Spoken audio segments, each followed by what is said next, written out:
Hey everyone, Vanessa here, former Bachelor contestant and special education teacher, and I'm so honored to present this year's short film, Friendship Revolution 2.0.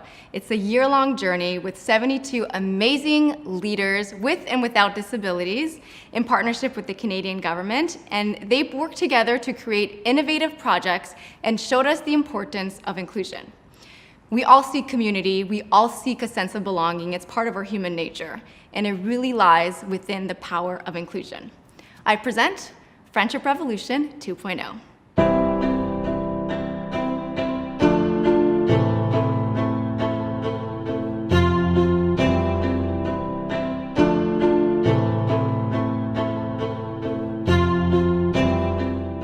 All right, my friends, would you like to get started?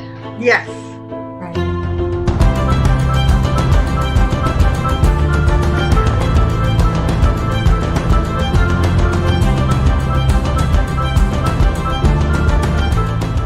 The Revolution Project is an initiative created by the Friendship Circle in partnership with the Government of Canada. What the Revolution is, it's basically an opportunity for 7 groups of people ranging from age 14 through 30, with and without special needs, working to create initiatives and projects with the goal of breaking down the barriers of inclusion. When you think of the word revolution, you think back in history of big changes in the world, and you think to yourself, well, it would take somebody famous, it would take something big in order to cause a change. But it is the opposite. It is a lot of little actions of goodness. It's really important that you break down the walls that you've been living in, and you open up your eyes to seeing and meeting and becoming friends with different people. It's much bigger than just, volunteering with some kids. It's really reaching the entire community at large. I think that one of the unique things that I can contribute to this project is the fact that I have grown up with autism.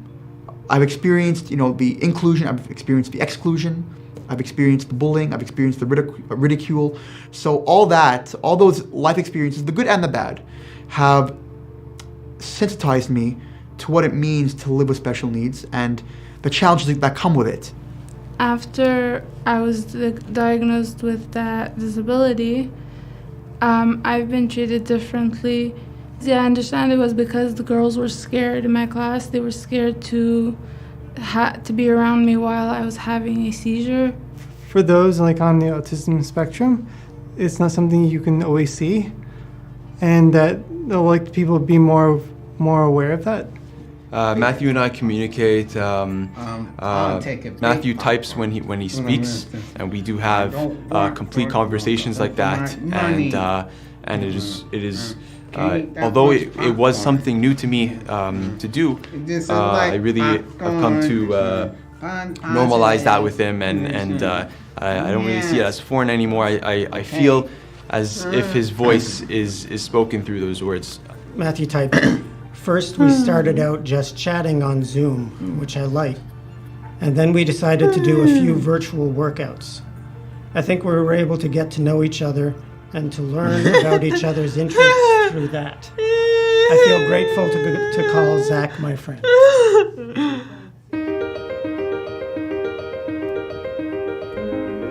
My group is, we refer to ourselves as the art group. Basically, what we do is that every week we post different art challenges. We usually do a theme that corresponds with the time of the month. And every single week, we receive a bunch of entries of people that have created new artwork, and we post it on our page. What I'm really proud of in our group is that despite all the difficulties and the limitations that this pandemic has brought upon us, we were able to formulate a plan, a very clear plan of what we were going to do, which was to have a series of workshops, each one focusing on inclusion, but from a different perspective. So, for example, the one that we're doing on the 7th of February is going to be a baking workshop, an inclusion baking workshop. So, people ask, how do you promote inclusion with baking? Well, one of the ways, which is what we're doing, is we're going to make a very simple recipe because, baking can obviously get very complicated. So It's one of those things that we want to keep simple, that everyone can partake in, no matter what your skill level is. As founders and directors of Friendship Circle, I have seen extraordinary power of what youth can achieve when given the opportunity to lead in conjunction with the right tools and support. People coming together and trying to figure out, how inclusion can happen. It's a twofold thing. While they're figuring out how inclusion can happen, they're creating an inclusive environment out of nothing. After when I started coming here to Friendship Circle and being part of all their programs, the Revolution and FC Connect and everything, I've been able to make friends. I find it very easy to help people, and not it's like if you really make more people in join in really organically. Because I like it all the social, all the activity, all of that, like it makes me happy. Everything is, I like everybody. I know a lot about the autism spectrum, and I learned different ways to understand and relate to people on the spectrum. And I find that's my strength, and I have a good understanding, and I can help those similar to me because I went through the experiences myself. I think if you really want to include people, especially people with special needs or anyone, you need to make sure that they're really contributing to the conversation, because just saying you're being inclusive because they're sitting there or agreeing with you, that doesn't really mean that they feel included. So far, that has been my favorite part of the Revolution journey, just making sure that everybody has a little part of them in our project.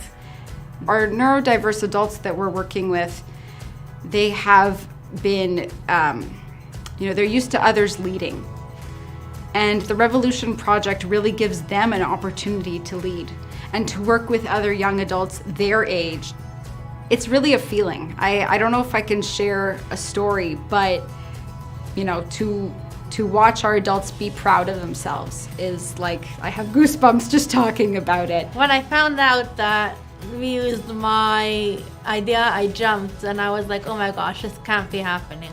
Did you feel proud of yourself that you're the one who got everyone who joined the group, everyone who bought tickets and got that beautiful piece of dough to make the challah that? That was all you. That was all me, yeah, you're right. And I actually think we should do something like that again another time. So you're all ready for the next one? Yeah. You're ready. Awesome.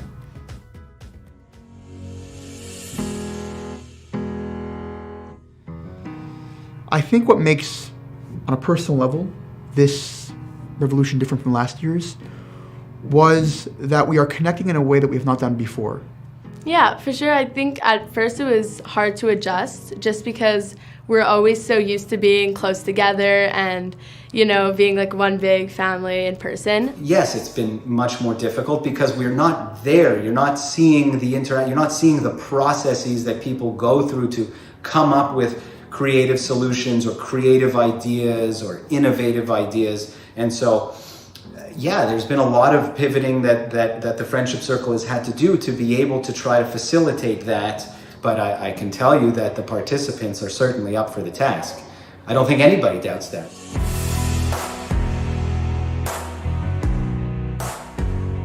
I think a positive change that was achieved this year because of the Revolution Project was creating a community when everyone felt really alone at home. And the way I see our current situation is just another step in the evolution process. It's gonna sound cheesy, but the revolution is undergoing an evolution, if you will. Because I make new friends, nice. I like to see everybody in Zoom. Seeing all the faces up on the screen, it's just, kind of feels like we're all here. It's, in a certain way, allowing for more inclusion. now we can hop on Zoom and everyone can chat, whether you're here, whether you're in France, Israel, wherever you are. So in that sense, I think the inclusion has been enhanced in that regard. I learned from Matthew that he's a very creative person, very profound as well. One of the first fascinating things that I've learned about him was that he is a very strong writer, and he uses vocabulary that maybe I've seen twice or 3 times in my life, and it really blows me away. I'm honestly impressed with their ability of like poetry. Like that, like one of the guys said, like sort of silent go to find their voice. Like I can't think of this stuff. Like that's pretty crazy, We actually have a poem that Matthew wrote. If we have your consent, maybe Matthew's mom can have the honor of reading it. So he wrote this end of May of this year. So it's called Hear Me Think Out Loud. Waiting amid the jealousy, loads of watery tears, wanting and yearning for normalcy, keeping a wound for years. Maladaptive truancy, lapses as time goes by, and losing patience wavers me and calms my angry sigh. Masking my feelings of worthlessness. Anxious. Okay. Masking my feelings of worthlessness leaves me alone, full of regret, feeding my insecurities, taking time to forget. 'Twas the ignorance of well-meaning people who started this charade, that speaking words equals intelligence, and fear led their parade. Autistics who don't talk have plenty of words to say. I know, as I am non-speaking and wrote this here today. Longing to say to hurtful looks that I am not a freak. Painful to many of us, forward and bleak. Look at us as love leaves lasting memories. Love creates presence in awesome trajectories. May people who don't speak learn to pursue answers, leaving the toll behind. Making the leap into kindness, promoting inclusion for humankind. That includes all of us, you and me, making the trip on this loving journey worry-free. The reward is already here, taking fearlessness into our hands, preparing for a life worth living, being proud and taking a stand. Good times are ahead, and the world is ready to see that non-speaking autistics speak their minds differently.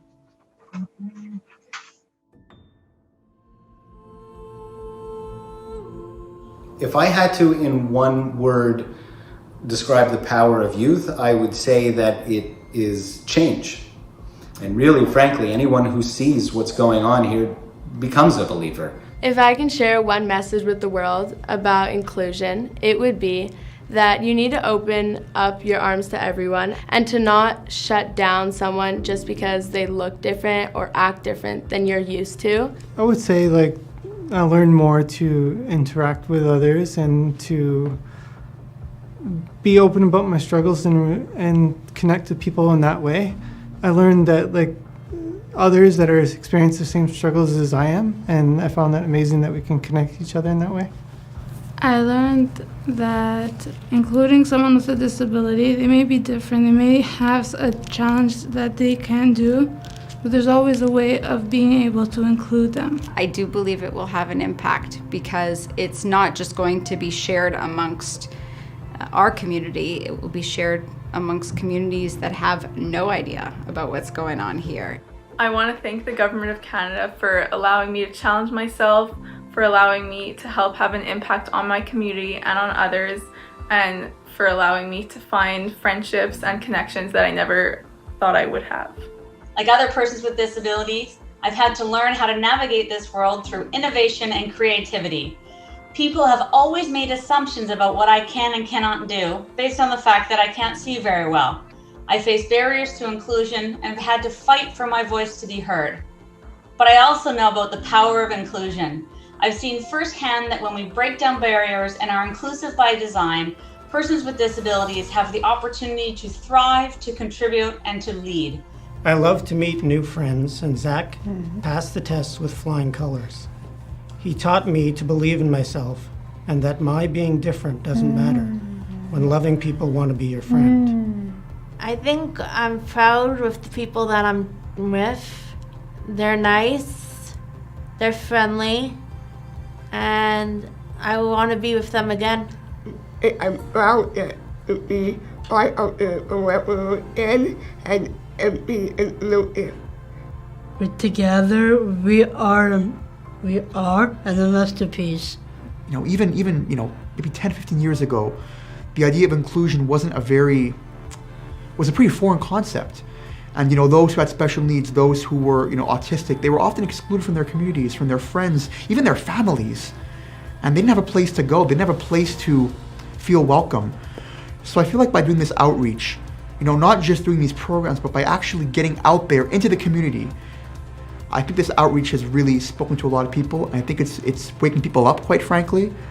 And I think it's really starting to normalize the idea of inclusion. It's becoming a normal. It's no longer a taboo topic. It's part of the norm, the new normal. People need to make loving choices to include all of us who are different, because love is universally the one thing we all need.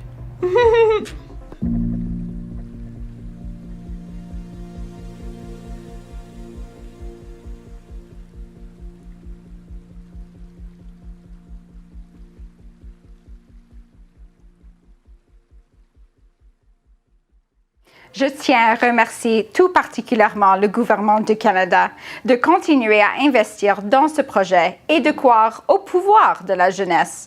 Merci de donner aux Canadiens, même les plus mal déshervés et les plus vulnérables, la possibilité de se faire entendre et de faire la différence.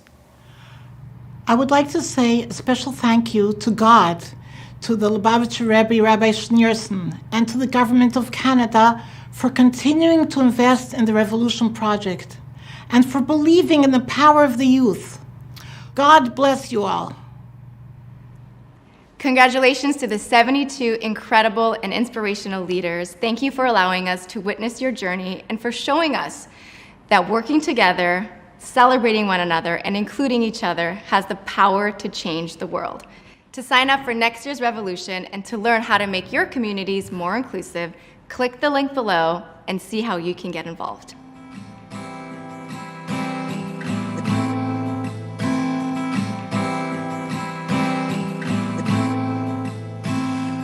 Heard there was a secret chord David played and it pleased the Lord, but you don't really care for music, do you? It goes like this: the fourth, the fifth, the minor fall, the major lift, the baffled king composing hallelujah, hallelujah, hallelujah.